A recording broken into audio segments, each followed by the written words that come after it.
Here in Kazakhstan, I'm super happy to be here. We are announcing $1.5 billion initiative investing in Kazakhstan and across the Central Asian region. And I think there's two things I'd like to highlight. One is the United States commitment to Kazakhstan. And this is a commitment that started with C5+1 under the Obama administration. It's continued under the Trump administration. And these are not Republican or Democratic ideals, they're American ones to support Central Asia. The United States was the first to recognize Kazakhstan in its independence, which I know we're going to celebrate in not too long, and I'm very proud of that and proud of our partnership with Kazakhstan. The second thing is the Central Asian Development Investment Initiative.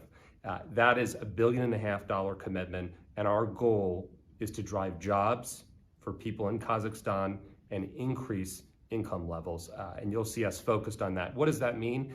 There are large infrastructure projects that are important, but most important is getting dollars to small and medium-sized businesses and to women-owned enterprises. We've had a huge focus on women in our initiatives.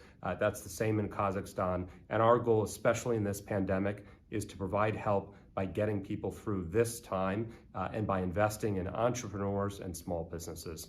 So I'm very happy to be here and looking forward to continuing our strong partnership between the United States and Kazakhstan.